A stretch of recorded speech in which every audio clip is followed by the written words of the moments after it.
Fala pessoal, tudo bem?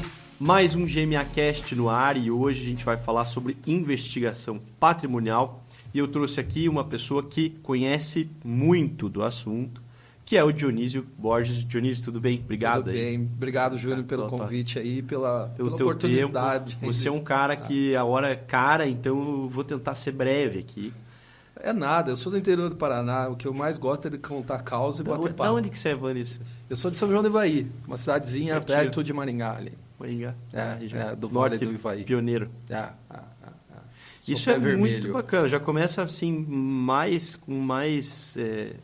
legal ainda essa história, porque o Dionísio ele é CEO da iForense, né? Eu vou falar brevemente aqui o currículo e assim, construiu uma empresa muito bacana com um ramo assim que é desafiador, que é essa questão da investigação patrimonial. Então, ele está há 25 anos aí já à frente, né, desse ramo na iForense, de inteligência forense, na condução de diversas investigações corporativas envolvendo temas como conflitos de interesses, lavagem de dinheiro, contrafação de marcas e patentes, combate à concorrência não ética, suborno e corrupção, e destaca-se, a sua atuação se destaca como no apoio a litígios e disputas, tornando-se especialista na busca e recuperação de ativos desviados ou ocultos de devedores, tanto no Brasil quanto no exterior.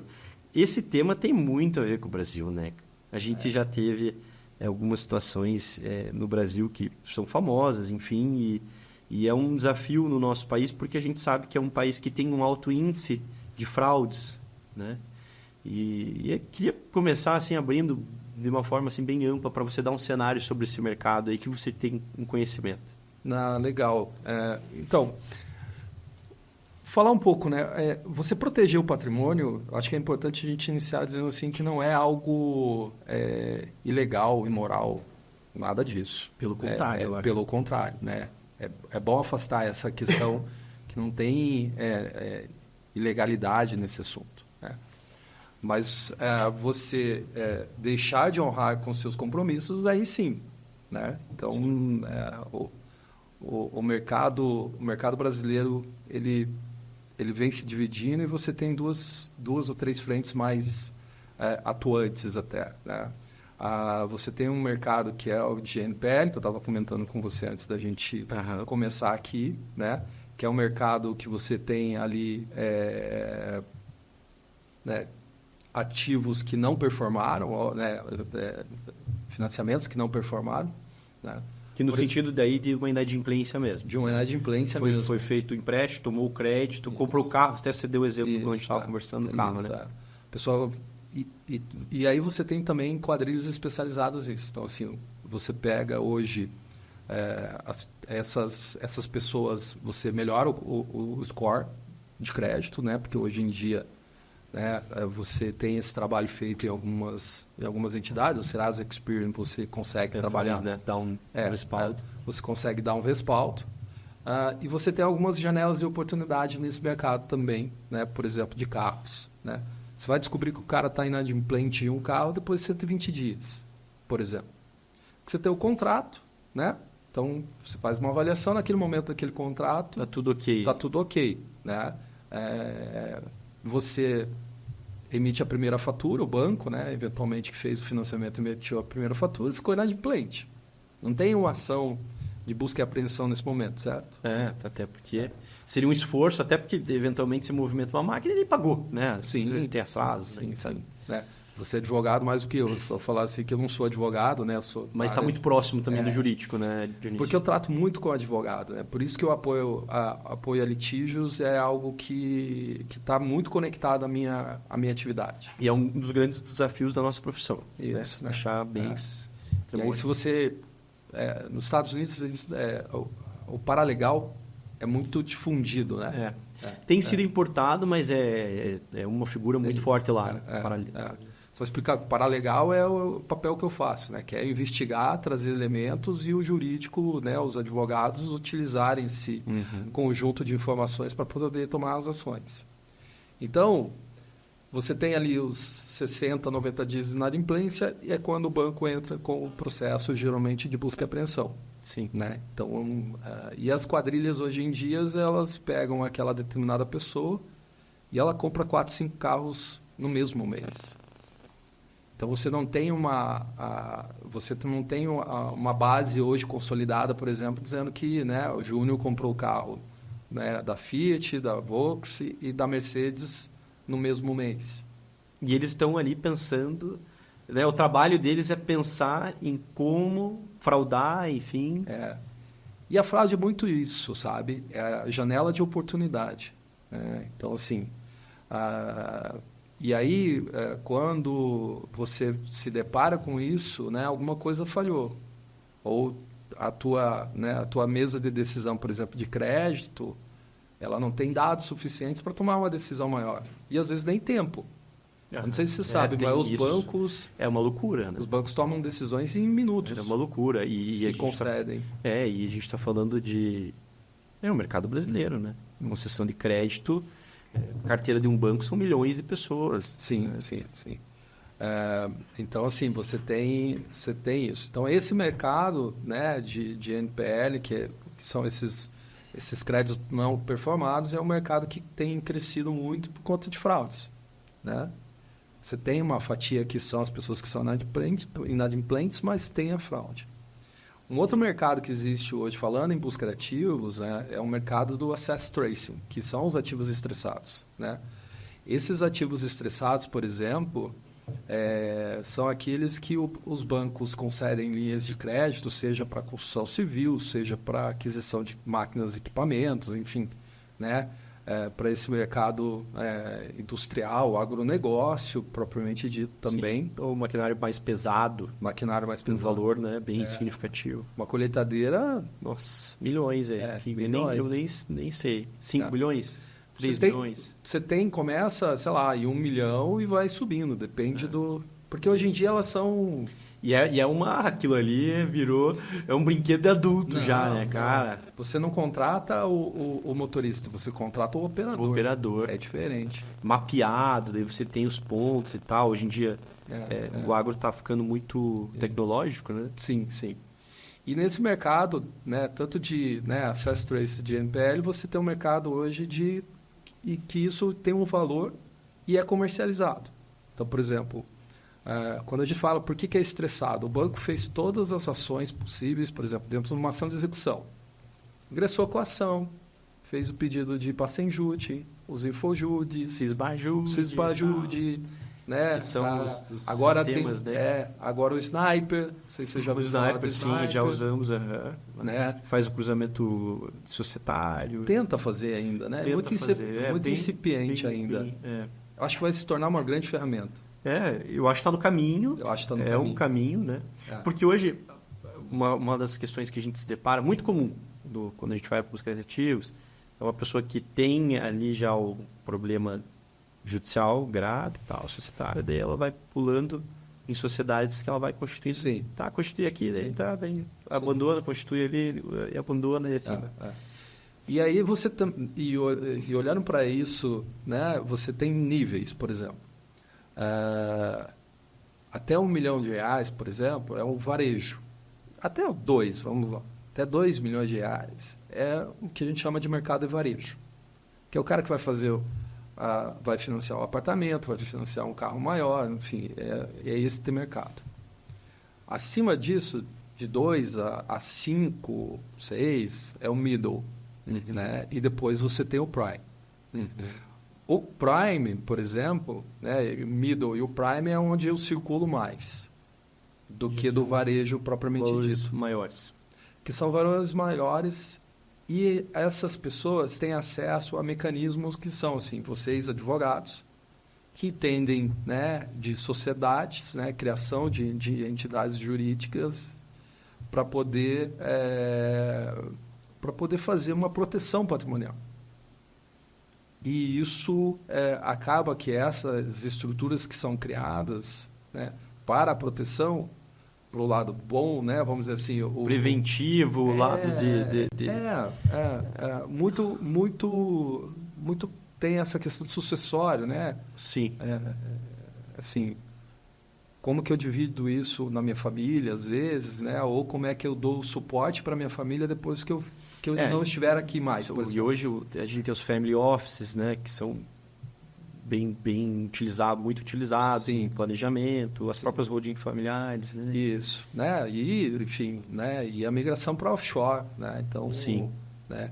Em paraísos fiscais, né? Uhum. Então, você tem muita migração para isso. Acho que um exemplo bom de trazer, assim, né? de proteção patrimonial foi, né? O Bacenjude que passaram na conta do Galvão Bueno. Não sei se você acompanhou. Acompanhei, essa foi boa. Uma pessoa que tem... Imagina o Galvão Bueno, bom, conhecido em qualquer canto do Brasil. Esse é um que, se for em qualquer canto do Brasil, ele é conhecido. Não, né? no mundo. No mundo, A Fórmula 1 fez o Galvão Bueno ser um cara reconhecido no mundo. Então, quanto que você acha que deveria estar na conta do Galvão Bueno? Alguns milhões, né? Milhões. Você tinha 35 reais? Até porque eu acho que num mês ele ganhava ali cifras, né, milionárias. E tinha quanto? 35 reais. Daí... E o Bacenjude, para quem não sabe, o Bacenjude é um bloqueio judicial, né, uma ordem do juiz que é enviado para o Banco Central e o Banco Central faz um bloqueio nas contas do CPF, lá, do CNPJ, da pessoa que teve a ordem determinada. E antigamente, por exemplo, né, o Bacenjude já é, vamos dizer assim, já é... Agora é o Cisbajude. Já está em desuso. Gente... o Bacenjude é o antigo, né? Agora a gente chama Cisbajude, que foi feita uma integração maior. Tem algumas melhorias. E não é só a integração, sabe o que acontece? Por exemplo, hoje quando você está, uma empresa está em recuperação judicial, por exemplo, né? Ou tem alguma ação, né? Isso acontece muito com o clube de futebol. O dinheiro cai na conta, se você tem já o Bacenjude, ele já bloqueia. Uhum. Né? Os trabalhistas. Isso, né? trabalhista, enfim, você tem toda essa questão. No caso do Bacenjude, ele passava quando? Só no final do processamento da movimentação do dia. Então, era só à noite que o Bacenjude passava. E aí, o que o pessoal fazia? Colocava o dinheiro durante o dia, pagava as contas, no fim do dia tirava o dinheiro da conta. O Cisbajude é uma evolução, porque daí ele é como se fosse uma teimosinha. Eles usam... Ele fica pegando lá. Fica replicando aquela ordem de bloqueio, né? Isso. Né? Então, essa questão desta evolução, ela acabou vindo, então o próprio judiciário tem se aperfeiçoado, né? E agora o Snipe é uma outra vertente. Frente, né? Uma outra frente nesse sentido. Então, quando você tem pessoas como o Galvão Bueno, né? E aqui, vejam, não tem nada... A gente está falando de um fato que aconteceu. Só para dar um exemplo... bloquear R$35 na conta. Só para dar um exemplo muito claro nisso. Né? Tem o do Denilson também, né? Uma briga entre o Denilson e o pagodeiro... O Belo? O Belo. Foi, Sim, né? foi. Eu não acompanhei muito, mas eu sei que teve algumas coisas... Sabe quando que o Belo pagou o Denilson? Porque ele foi campeão da Dança dos Famosos no programa do Luciano Huck. Agora. E aí o Denilson foi a público. Pô, vamos... Se o cara tá... Eu quero o prêmio. Então, veja... que legal. E aí olhar para a investigação patrimonial propriamente dito, o que é bens? Quais são os bens possíveis, né? Então você tem... Ativos, né? Os ativos propriamente dito, né? Acho que você pode ajudar dando um exemplo, né? Se eu tenho uma ação de precatório contra, sei lá, o governo do estado do Paraná, né? Já há muitos anos e foi liberado, isso é um ativo? É um ativo. Isso é um ativo. Tem liquidez, enfim, você já tem já concreto, né? Algo ali que... isso, é claro, como você falou, já liberado, né? As etapas judiciais já estão ok e tal. Tem muito de venda, né, de precatório com deságio. Sim. Né? Então, assim, isso acontece. Né? E aí, olhando para o que nós temos hoje, por exemplo, até o sistema financeiro, você tem empresas fintechs hoje, né, que não estão abaixo das regras e não operam com o Banco Central. Então, o Banco Central não enxerga. E o que tem acontecido muito, por exemplo, e aí a gente pode falar um pouco mais de dados, né, em relação à coleta e processamento de dados, Essas empresas estão localizando processos em que pessoas têm Sisbajude, Bacenjude, enfim, sendo rodado na conta, e elas oferecem uma conta digital completamente fora do sistema bancário, e você não consegue localizar esses valores. Gera fica um ponto oculto ali, né? Ponto oculto. Por isso que uma empresa dificuldade. Por isso que empresas como a minha surgem no mercado. Porque aí você precisa de ferramentas propriamente dito para localizar esse patrimônio. Porque no fim das contas, o que você quer? O teu, o credor, o devedor sentado numa mesa, como a gente está aqui, né? Eu representando o devedor e você representando o credor, né? Os advogados geralmente são assim. Para que a gente sente numa mesa de negociação e essa dívida seja renegociada, repactuada, enfim, e que a gente chegue num acordo. Recupere, né? Para que recupere. Esse prejuízo. Isso. Mas como é que a gente faz isso? E aí eu acho que é um pouco desse bate-papo da nossa metodologia em busca de ativos aqui. Então a gente tem basicamente 4 frentes, se a gente colocar ali, né? Que eu acho que está dentro do meu slide ali. Uma delas é você entender os relacionamentos. Então, assim, o Júnior é casado com quem, filho de quem, morou aonde, sócio do quê, trabalha aonde, o que ele faz da vida? O Sniper mais ou menos vai por esse caminho, né? Isso. Fazer essa teia. Essa teia. De conexões ali. Isso. Pessoais. Quem é os sócios, quem são as empresas desses sócios. Então, você tem um grupo de pessoas físicas e jurídicas que fazem parte do ecossistema do Júnior, certo? Claro. Então, esse é um aspecto. Né? Segundo, vamos olhar para a questão de inteligência processual. Porque, geralmente, quando você tem esses valores de grande monta, por exemplo, você tem várias ações judiciais sendo movidas contra aquele determinado devedor. Certo? Exato. Que é um grande desafio, né? Para o jurídico. Porque você já... E, às vezes, você, dependendo do momento, do tempo que você está, da situação, você já entra na rabeira ali, na parte de trás lá dos processos, porque já há 5 anos atrás já tinha um que já estava entrando, depois 2, 3, 4 anos depois, e você é o do 5º ano. Isso, né? E as empresas cometem alguns pecados, por exemplo, daí só fazendo um parênteses até para continuar esse assunto, e aí você pode também contribuir com isso. Às vezes você faz um contrato com um determinado fornecedor, né?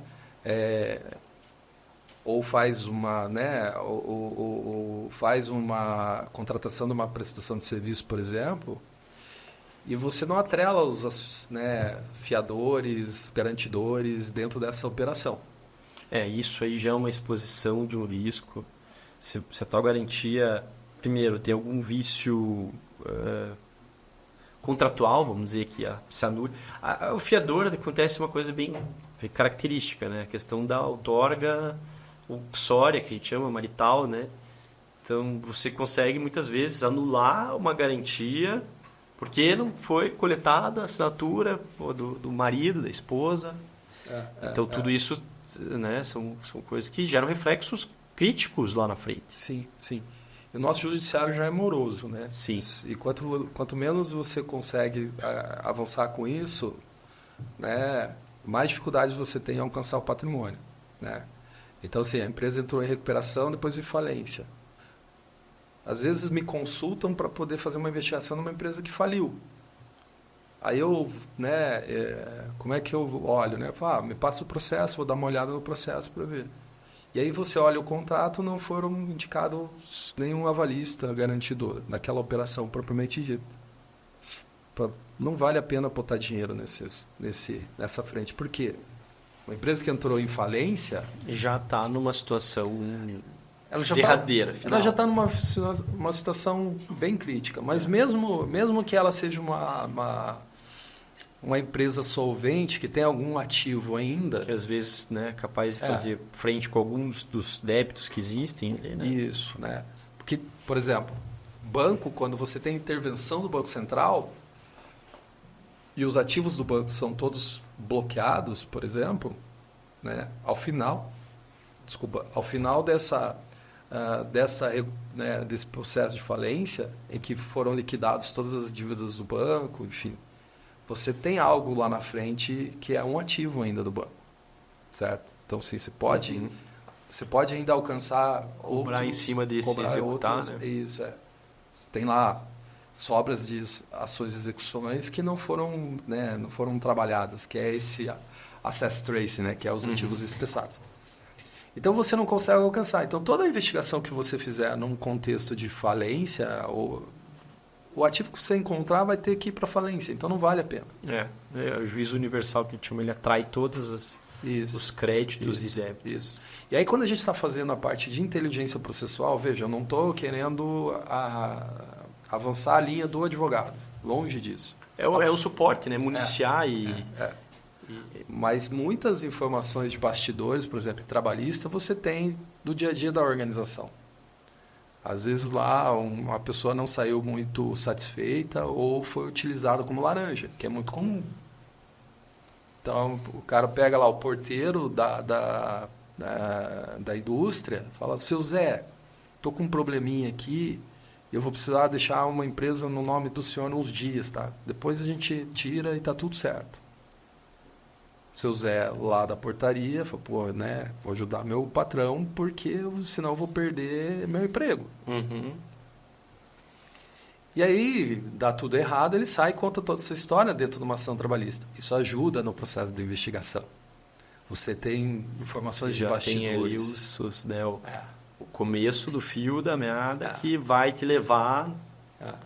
Então, a inteligência processual ela tem muito desse viés. Além de encontrar outros ativos, dá para dizer que intangíveis, né? Sei lá, um processo de precatória, uma ação de indenização, algo nesse sentido que possa gerar recursos para aquele determinado devedor, né?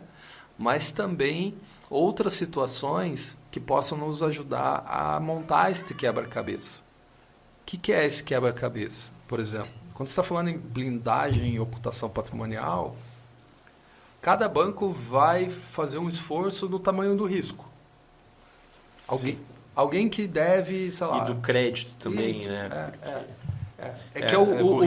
O banco chama de risco crédito que ele da concessão, que é o negócio dele, né? Concessão de crédito. Isso, né? Quanto maior o risco em termos de valor que ele vai conceder, mais relevante é a operação. Isso, mas ele vai fazer uma investigação e vai buscar encontrar ativos para poder recuperar. E a dívida dele é de 1 milhão. Ele achou um ativo de 2, ele parou. Ele achou um pedaço da fraude. E aí ele limita. Aí um outro fez mais um pouquinho, e um outro fez mais um pouquinho. Mas tudo dentro do risco, dentro daquele valor que para ele é o suficiente para garantir aquela operação, por exemplo. O que a gente faz na inteligência processual é pegar todos esses fragmentos e construir um único conjunto probatório com todas essas quebra-cabeça, informações, né? Montar o dentro desse quebra-cabeça. E da onde que vocês, Dionísio, da onde que vocês pegam essas informações? Então, tem algo de que locais vocês coletam? Existe, porque, esse mundo aí a gente tem informação a dar com o pé. Se você falar em Dark Web e Deep Web, hoje é um mundo que ninguém sabe.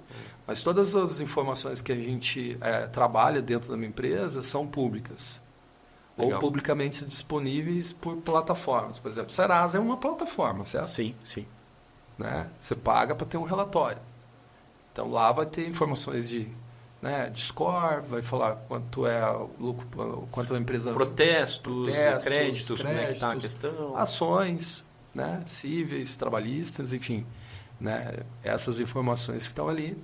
Dentro dos processos judiciais, os sites dos tribunais. Né? Eu não sou escritório de advocacia, mas tenho advogados. Mas sim, e também... E processos que são públicos. Né? E às vezes você acha crédito em processos, né? Sim. Né? E você faz também, tem muita coisa... Bom, juntas comerciais, né?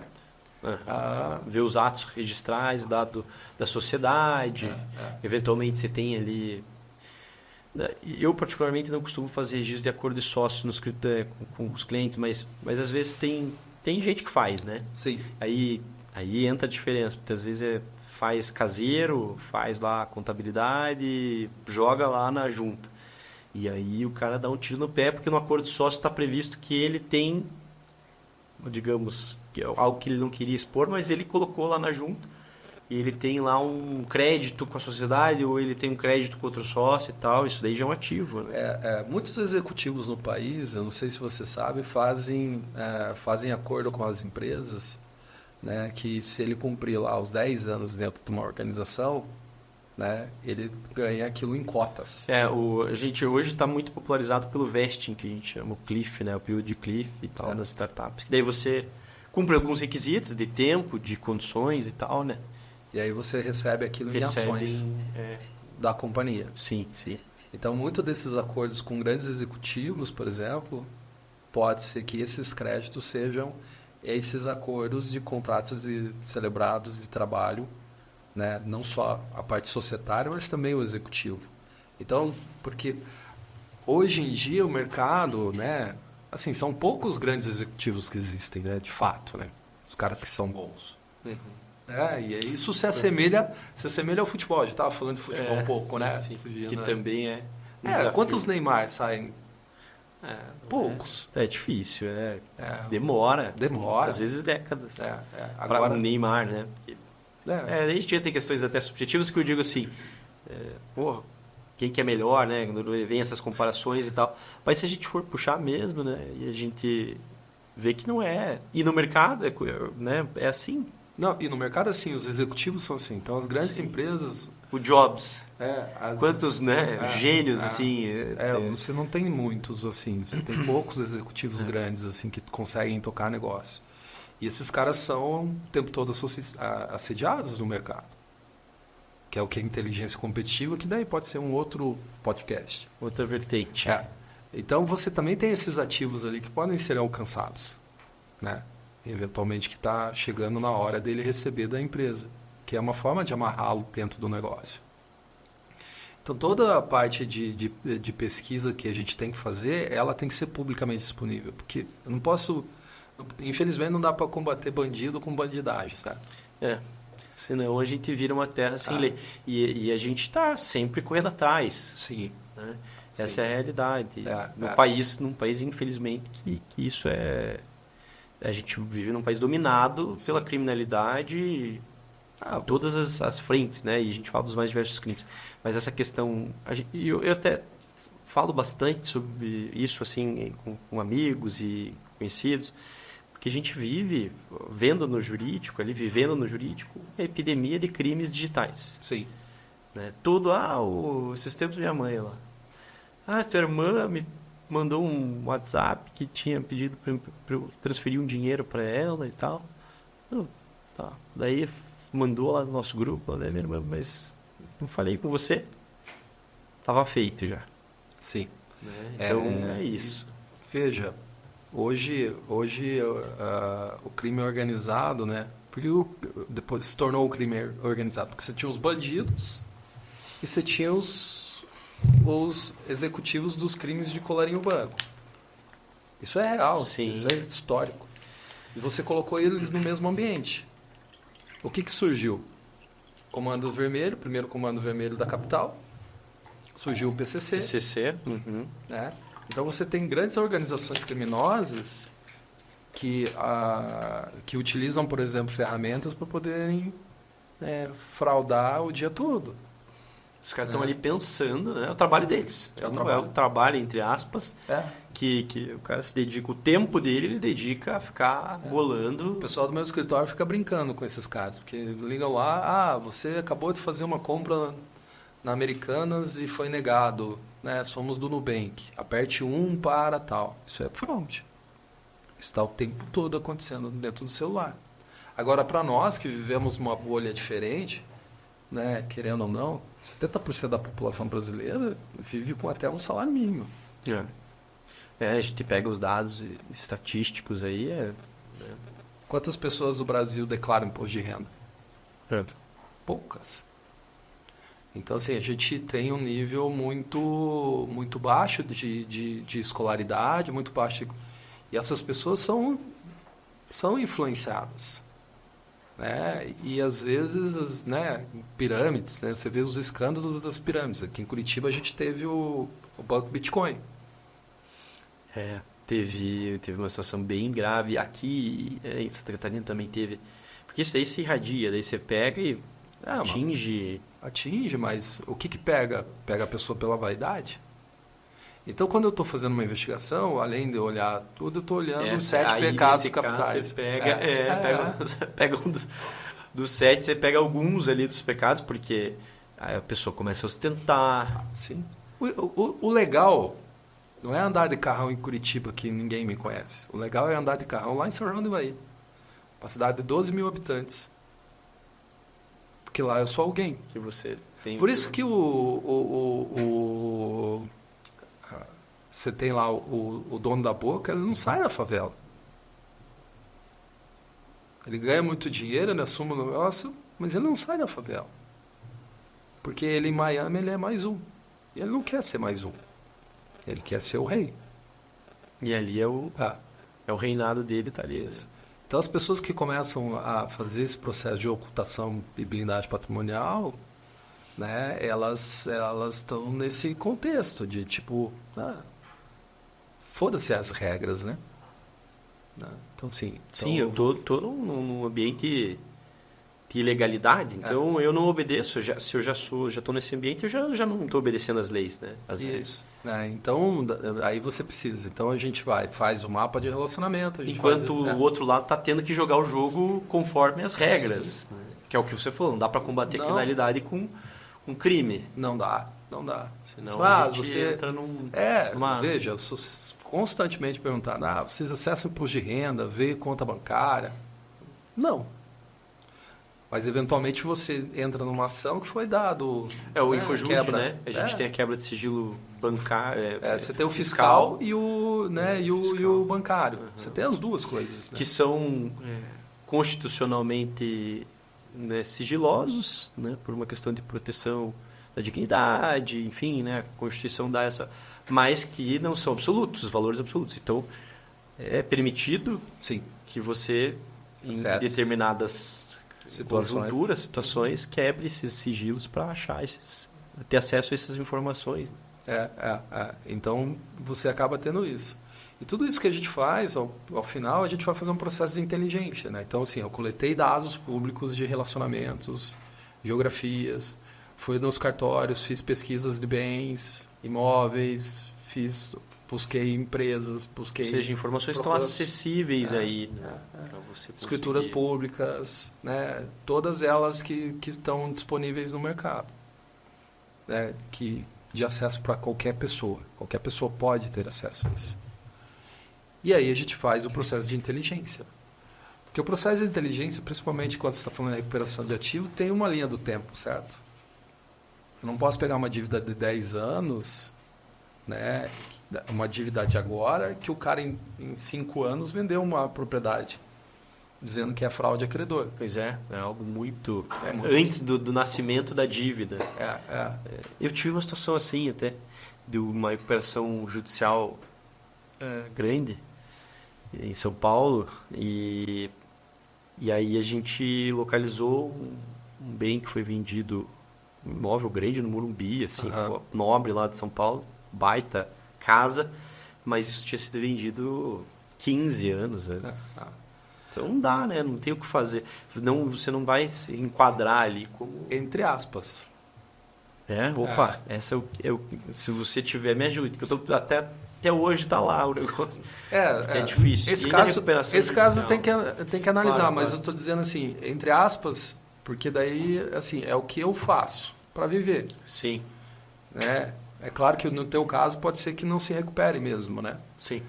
Mas eu tenho ferramentas, por exemplo, para dizer se aquilo lá atrás já foi pensado.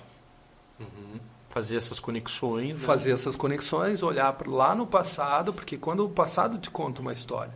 Se ele vendeu para uma empresa que era offshore, dentro dessa offshore era dele, depois ele trouxe e nacionalizou todo esse dinheiro. Sim, tem esse vínculo, né? Porque aí você coloca... Você falou o caso lá da empresa, lá que vai lá no porteiro. Lá no... Isso. Coloca no nome. Então Esse caso, a dívida é muito depois da venda. Não, isso, mas eu estou dizendo assim, se você pega alguém que trabalha nesse segmento como eu faço, faz uma linha do tempo, às vezes pode ser que no teu olhar, com as informações que você tem, você tem um ângulo de visão. Claro. O que eu faço é inverter esse ângulo de visão, para ver se existem outros elementos que você eventualmente não considerou na tua análise. Até, por exemplo, um planejamento, né, prévio de já fazer esse movimento para, em sequência, lesar essas pessoas, esses credores. Ou você não conectou as coisas. Então, o trabalho que eu faço de investigação é buscar isso. E o que eu vou... Depois que você faz todo o processo de inteligência, aí você cria o conjunto probatório de fato. Com todas as evidências para que vocês, advogados, tenham total condições de defender uma determinada tese. Seja um incidente de desconsideração da personalidade jurídica, por exemplo. Que daí você vai direcionar, né? Vai direcionar, para quem não sabe, incidente é um nome técnico, incidente de desconsideração, é um nome previsto em lei, que aí você direciona os bens, e pode ser tanto de uma pessoa jurídica para pessoa física, pode ser de pessoa física inversa, que a gente chama para pessoa jurídica. Né? Isso. E aí você também tem, né, sucessão empresarial, você tem extensão de responsabilidade, você tem outros aspectos que você pode trazer para dentro desse contexto.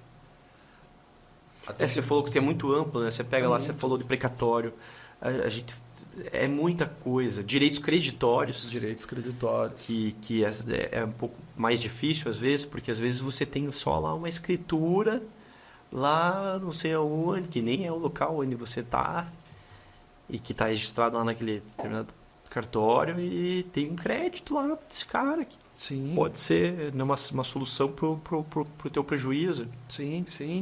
Né? Então, assim, veja, você tem que olhar todo... É o macro, né?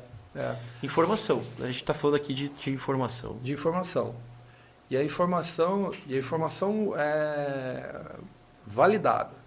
Porque informação tem muita sujeira, vamos dizer, nesse meio. Essa sujeira, eu digo informação que não... Eu não chamo de sujeira, eu chamo de fofoca. Fofoca. Informação velha é fofoca.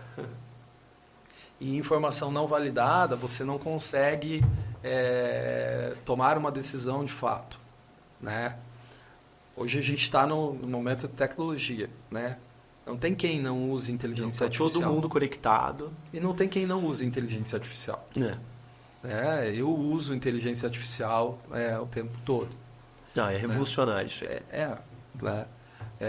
Não para produzir material, não para fazer investigação, nada disso. Mas para me ajudar a ter insights, legal, e é isso mesmo, né? O legal é você ter aplicabilidade na tecnologia, da forma que for. E insights eu acho uma das coisas legais da IA. Assim. E também, né, a gente está criando a nossa própria plataforma de investigação. Bacana. Porque eu sinto falta de algumas informações e, às vezes, essas informações são fragmentadas. E aí, um analista que eu tenho fazendo um trabalho de investigação, ele tem que entrar em diversos sites para poder fazer pesquisas. Né? Dando um exemplo muito claro disso, é a pesquisa processual. Como é que você varre o Brasil hoje? Né? Me conta, lá no teu escritório, como é que você faz isso lá no teu escritório? Olha, você usa uma ferramenta? A gente tem um desafio, até porque a gente tem processos hoje em todos os estados, Distrito Federal inclusive, porque o escritório é digital, a gente atende o Brasil inteiro. Então, normalmente não é assim. Normalmente você está aqui no Sul, você está no Paraná, São Paulo, Santa Catarina, então mas você não está lá no Amapá. Então, já são 27 sistemas diferentes para acessar. A gente faz acesso tanto no sistema onde é o domicílio da pessoa, e a gente usa, você deve conhecer o Jus Brasil, né? A gente usa o Jus Brasil bastante, que faz uma centralização, enfim, mais ou menos por aí. Mas, então você me falou que você entra dependendo do caso, você tem que entrar nos 23 estados, certo? Aí seria mais ou menos esse caminho. Se você quiser fazer essa busca, você vai seguir esse caminho. Você vai seguir esse caminho. Então, assim, você tem que ter uma pessoa entrando em 27 sites. Aí você tem o ESAGE e tem o... ESAGE, PJE, PROJUDE, Tucujures. O Tucujures... Isso eu não conheço. O Tucujures ninguém conhece. O Tucujures, ele tem só... Eu vou até anotar aqui. Tucujures. O Tucujures, e eu acho que eles até estão em imigração. Ele é lá do Amapá. Tá. Só do Amapá. Ele foi desenvolvido lá. Então é PROC, SAGE, PJE, Projude, são 4 aí. E aí você tem Projude Goiás, que não tem nada a ver com o Projude Paraná, que foi... Sim. E você entra, bota lá 10 nomes ou 10 CPFs, ele faz a pesquisa Depende na hora. do sistema, né? Você tem que colocar Cada um por sistema tem seus filtros, digamos, de busca. Nós estamos falando de tempo, certo? Muito. Então você tem que ter uma pessoa para fazer todo esse processo. Sim. Então, assim, o que a gente está fazendo lá para acelerar? Né? Então, eu criei uma plataforma, eu desenvolvi um fornecedor que tem uma base de 500 milhões de processos, ele tem robôs o dia inteiro lendo, Fazendo busca de... fazendo pesquisas em diários oficiais. Esses robozinhos são legais, hein? E nos sites dos tribunais. Então, assim, a depender do volume de processos, né, a gente faz pesquisa por nome, por CNPJ ou CPF, né? E isso cai de dentro da minha base. Eu não preciso ficar varrendo. Então, eu vou direcionado. Então, fiz uma pesquisa do Júnior. Você já está ali centralizado no sistema. Paraná, Santa Catarina e Rio Grande do Sul. Vamos lá, já saí de 27 para 3. Então, o tempo é importante. E o tempo hoje, que ativo maior, né? É isso, mas imagina lá no teu escritório, um novo cliente, né? Forense vai ser um novo cliente no teu escritório. E quantas histórias você já viu falar, por exemplo, de pessoas que, eu tinha um advogado, não faço ideia do que está acontecendo. Nossa, isso aí é o dia a dia da nossa profissão, a gente é acostumado com isso. Está acostumado com isso, né? E aí você vai me atender. E a primeira coisa que você vai fazer é entender o meu contencioso, certo? Claro. Né? Avaliar ali qual que é as características de cada processo, sempre acha coisas, isso é. Imagina uma ferramenta que você faça essa varredura em 5 minutos. E você tenha informações para sentar com o teu cliente. Você não vai ter um atendimento mais prime? Sim. Assim, já levantei aqui. Claro, você tem que validar, porque as informações dos sites dos tribunais, posso falar uma? Pode. É uma porcaria. Total. Primeiro que não tem... Não foi pensado no usuário, né? Não é que não foi pensado no usuário. Quem imputa informação não tem capacidade de imputar a informação. O cara bota uma dívida de 2 milhões, sendo que a dívida original é 20 mil. O cadastro, você está falando na parte do cadastro, certo. O erro de grafia de nomes é gigantesco. Sim, a gente pega isso, né, assim, não é o errado. O CPF é a raiz, então eu acho que ele é meio linkado. Por isso que não tem CPF, né? No Projude até ele tem. No Projude tem, mas, por exemplo, se você fizer uma pesquisa no Jus Brasil, que é a ferramenta que você usa, você não busca por CPF. Via de regra, nome ali, né? É por nome. Né? Então, a agilidade no trabalho, então, assim, ter dados de uma forma... Fiéis. Você possa coletados contar. De uma forma muito rápida, para que você coloque a pessoa para fazer o quê? Análise, e não coleta. Então, todas essas ferramentas em si são importantes você concentrar isso numa única plataforma. Ela resolve a vida? Não. Ela vai te dar uma gama de informações para você tomar decisões. Como eu te falei, de processo. Achamos aqui um processo que o Júnior é autor, enfim, é um crédito e tal. A gente vai acreditar na ferramenta? Vai acreditar no dado que está lá? Não. A gente vai validar, porque é aquilo que eu te falei. Tem que checar. E daí você muitas vezes vê... Eu já passei por inúmeras situações que a gente vê crédito judicial lá e tal, daí você vai checar e não... Eu faço fraudes, né? Eu fiz uma fraude em 2021 ou 2022 de 60 milhões de reais desviados. Só vamos explicar, em né? crédito. Tu faz fraude, eu faço investigações de fraude. Para não ficar nenhum mal entendido. Claro, não, faz total sentido. Você trabalha justamente para você é o cara que tá com o pocinho ali, tentando ajudar o pessoal para... a gente está falando de fraudes de busca, né, em busca de ativos, né, em ocultação patrimonial. Senão quem vai te procurar vai ser o o lado contrário. Sim. Ô, Dionísio, fiquei sabendo que você... Mas Como é você sabe eu faço? me perguntam também? Você tá brincando?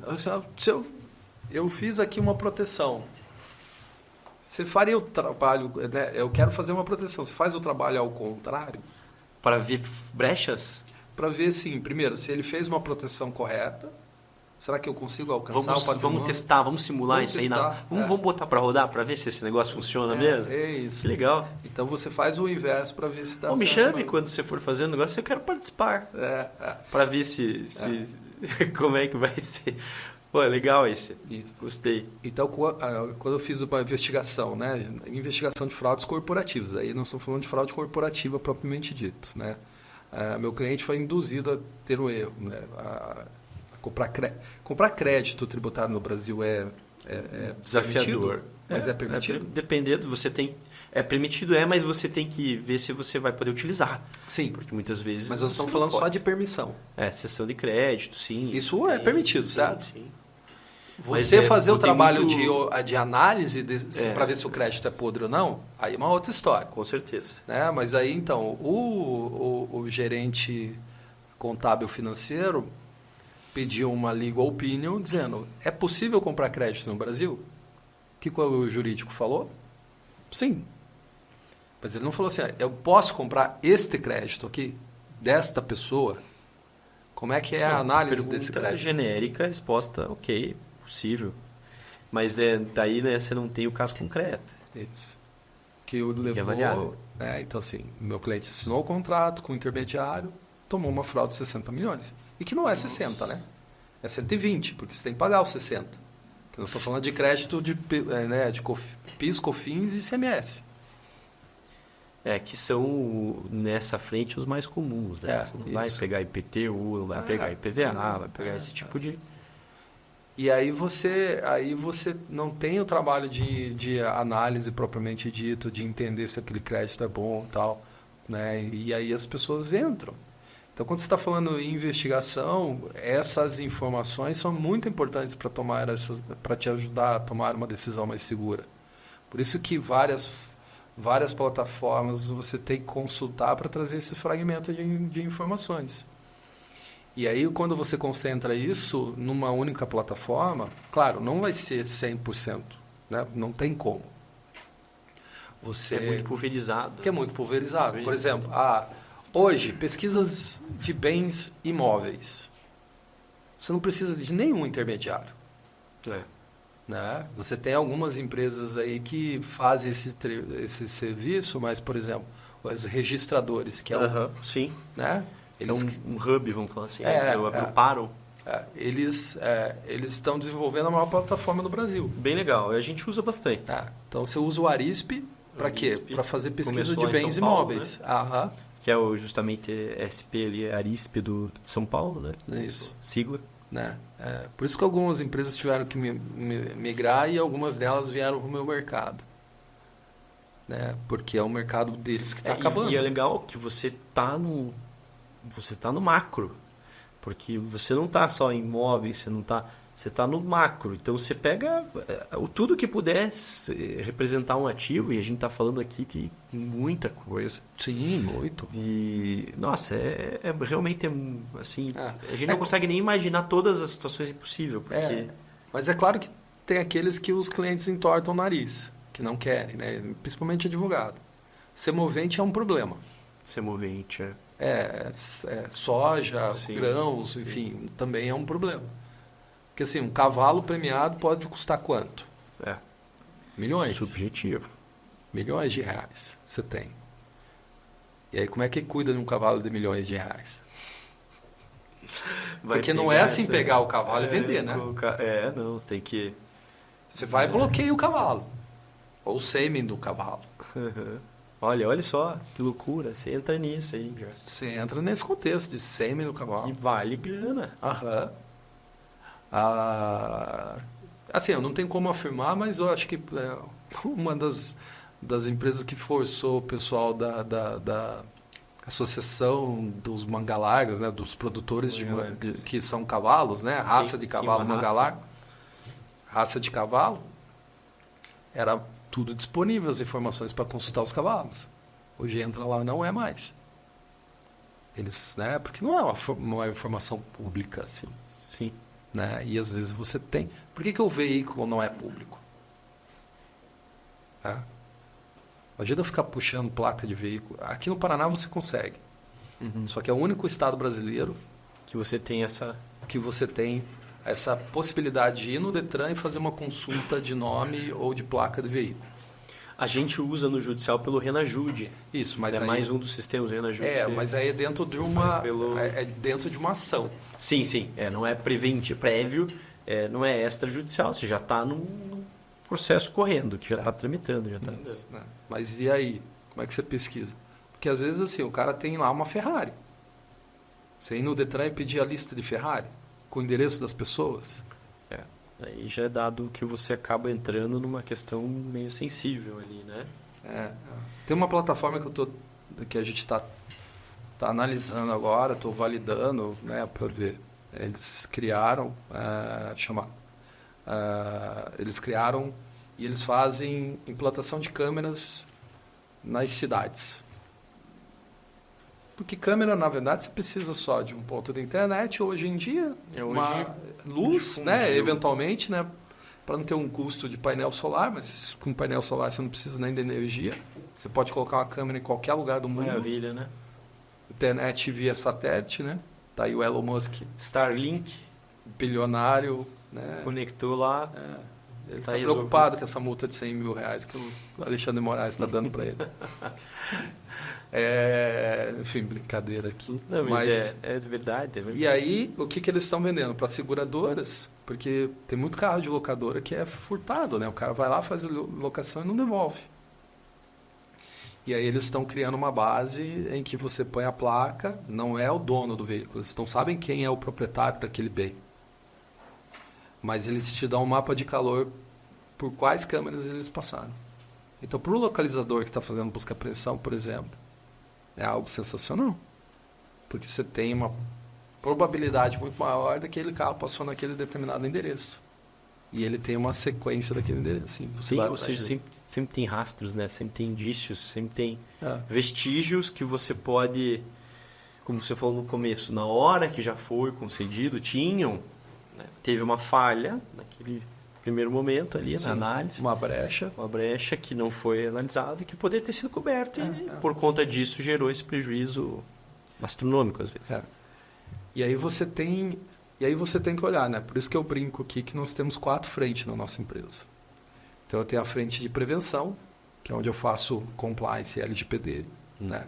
No compliance muito mais implantação e gestão de canal de denúncias. Então assim, tem diversos clientes que fazem isso, por exemplo, Filco Britânia, meu cliente. Tem empresas de açúcar e álcool no interior de São Paulo, que é a Zilor. São empresas que faturam... Sim, robustas, né? Mas robustas, grande porte. Né? LGPD, né? Adequação à Lei Geral de Proteção de Dados, né? Que hoje é o que... uma necessidade, todo mundo... A gente fez até um podcast sobre LGPD e todo mundo trata dado, né? Isso. Mas a gente está indo num viés de ajudar as empresas a criar um canal de comunicação com o titular do dado. Ah, tá. Legal. Então, por exemplo, você é titular do dado... Conectar as pontas. Veja, porque ainda é muito incipiente, né? Um DPO, você elege um DPO, que é o Data Protection Officer, que é o encarregado de dados da nossa legislação. Né? Da nossa legislação. E você põe lá um endereço de e-mail. Cai para quem? Cai para quem, cai onde. E você sabe o que as pessoas têm dificuldade? Em ser clara e objetiva no que elas querem de informação. Eu entrei no mercado, a gente entrou no mercado de canal de denúncia em 2002. Né? Uma das líderes de mercado hoje nesse segmento, porque daí é isso que chamou a atenção lá atrás, né? De uma consultoria que eu era aqui local. E aí eu fui parar na Ernst por conta dessa ferramenta de canal de denúncia que a gente tinha lá. Começou em 2007. Então, assim, eu comecei a falar em canal de denúncia em 2002. Que veio com o estando da Airway, lembra? Lá nos Estados Unidos, os fundos de pensão e tal. Total. Aí você tem lá em 2002, a gente começou a falar sobre canal de denúncia. Então, a empresa que é líder de mercado em 2007, veja. A gente já estava 5 anos à frente desses caras. E o que a gente tinha de maior dificuldade, porque uma coisa é uma empresa pequena, outra coisa é uma empresa gigantesca. Por exemplo, vamos pegar o Boticário hoje, é um monstro, né? Enorme. É um monstro. Né? Uma empresa aqui nacional, né?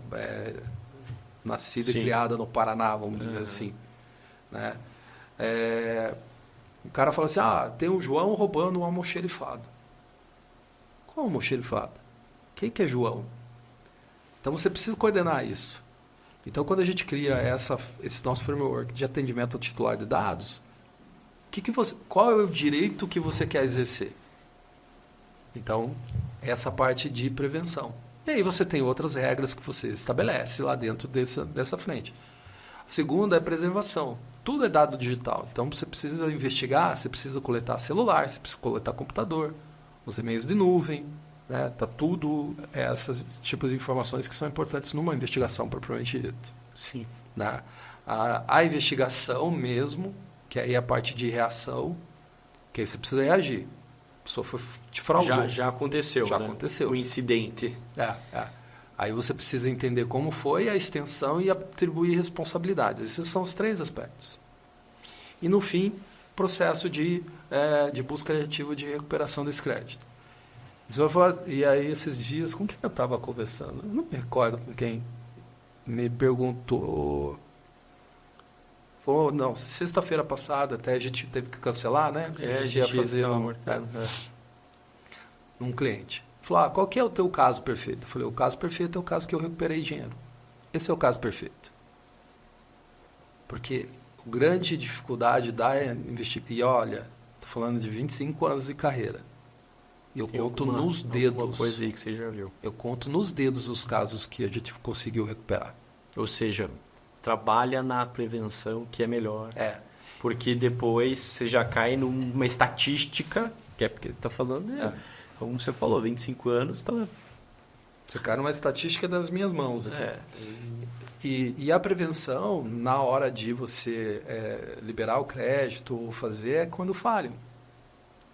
E não só nessa prevenção, você tem que monitorar.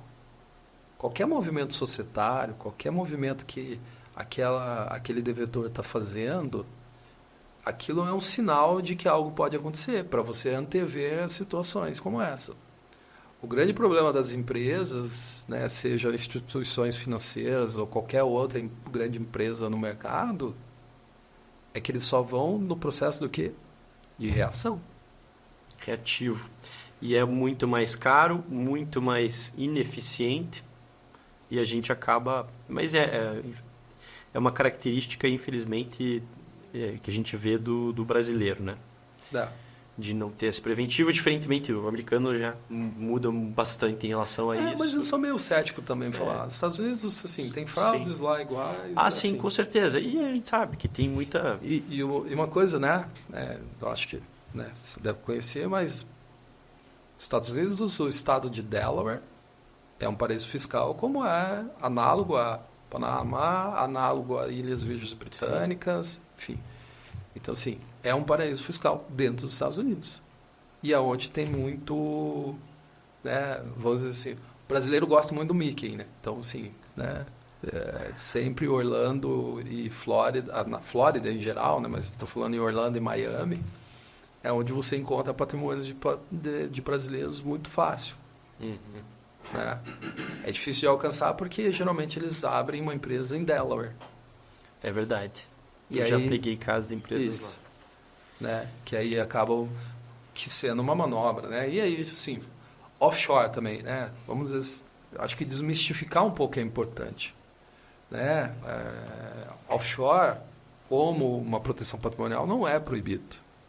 Né? O problema é que a Itália, né, a máfia italiana pegou as offshore, começou a fazer proteção patrimonial e isso virou um escândalo. Mas, assim, as grandes empresas do Brasil têm offshore. A Petrobras só opera como offshore. Não, a Petrobras opera em offshore. Né?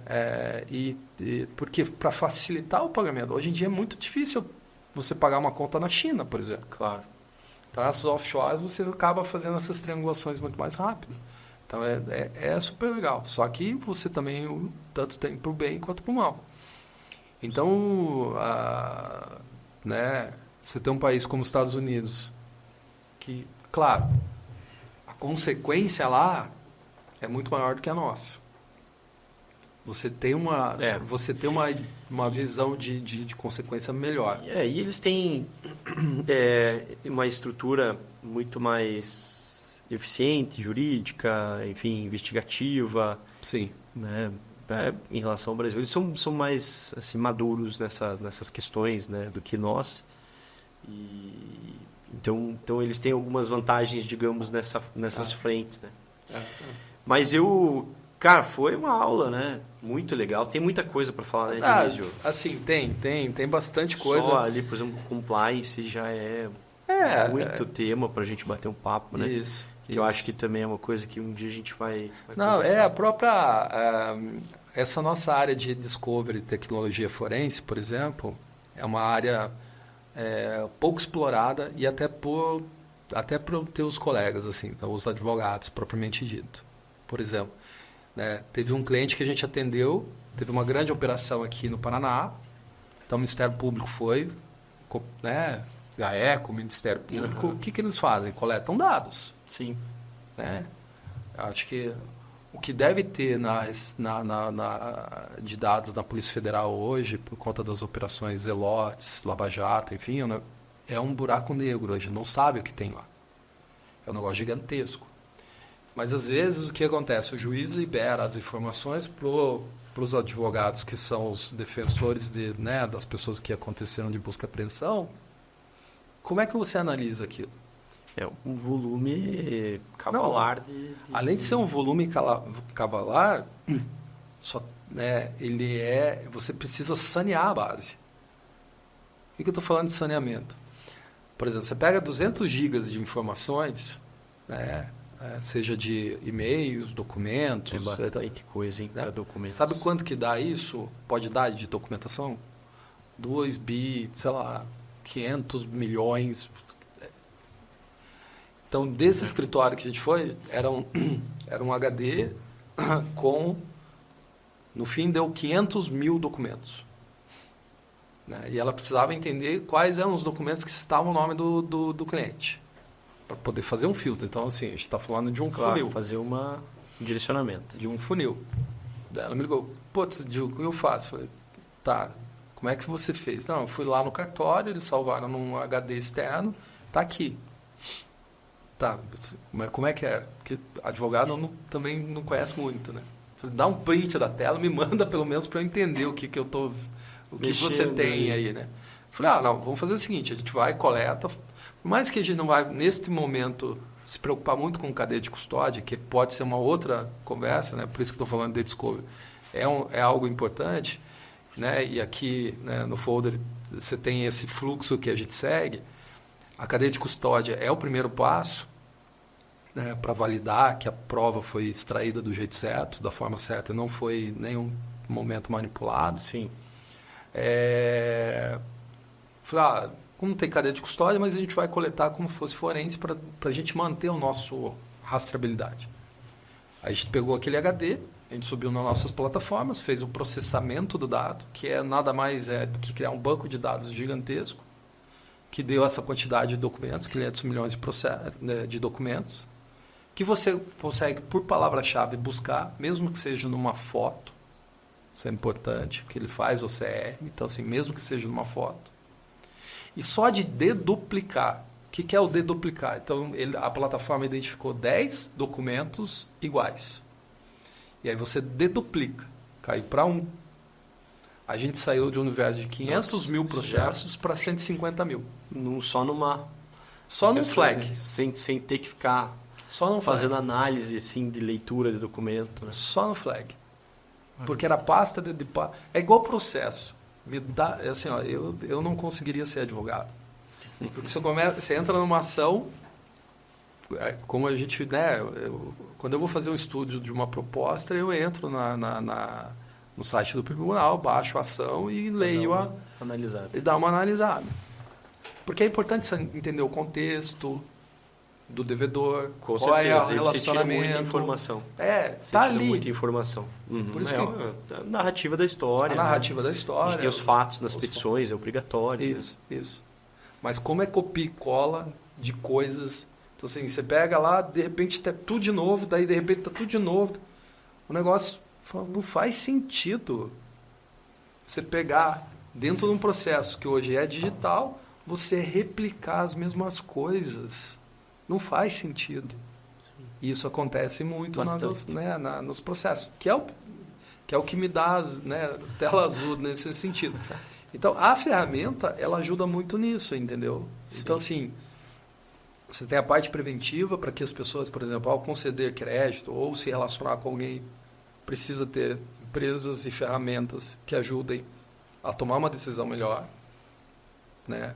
Para tentar minimizar o risco, porque o risco sempre vai existir, então, assim, é preventivo. Segundo, monitorar, né, o que, né, aquele determinado devedor. E terceiro, se você tiver que entrar com uma ação, você está muito mais bem posicionado do que os outros. Porque é uma fila, né? Exato, de credores que se habilitam ali. Se você falar em recuperação, é a fila. Ali é terrível. Primeiro trabalhista, depois, né, o fisco. Não tem como. Mas é isso, meu amigo. Obrigado. Eu agradeço aí mais uma vez. Se quiser deixar um recado final também, uma dica que você daria para os empresários aí, pode ser preventivo, até porque a gente sabe que o reativo, como você já falou, Sim. é sempre muito pior. Né? Eu acho que assim, o trabalho que a gente executa, que é um trabalho de paralegal, é um pouco incipiente hoje no Brasil. Né? A gente não está querendo invadir espaço de outros profissionais, que eu acho que é super importante. Né? Mas você tem uma área de inteligência, você tem uma empresa, né, como a minha, né, que está o tempo todo exposta a situações e está vivenciando casos no dia a dia, né, antes de começar algum relacionamento, que até os bancos falam, né, que é conheça seu cliente, conheça seu fornecedor, né, que possa, né, procurar, enfim, já deixo aí meus contatos, né, eu acho que depois vocês podem colocar lá os meus contatos. E não tem pergunta ruim, né? Tudo é válido. Tudo é válido, né? E já me deixar à disposição aí para eventualmente consultas futuras. E de novo te agradecer aí, Júnior, pelo convite. Prazer. Eu que agradeço você estar aí para compartilhar um pouco dessa tua experiência tão assim valiosa, sabe, para muitas pessoas, para muitas empresas. Sim. E eu gosto de compartilhar, né? E de falar um pouco mais, né? Então, assim, quem sabe aí numa próxima a gente fala sobre outros assuntos aí e eu trago outros cases aí. Maravilha. Conversar. Muito Tá bom. Felício. Muito obrigado. Obrigadão. Pessoal, então é isso. Mais um episódio aí para vocês. Spotify, YouTube. Sigam a gente para receber o alerta quando a gente lançar os episódios, tá? E hoje falamos aí com o Dionísio Borges, da iForense, um tema relevantíssimo. Até a próxima. Um abraço.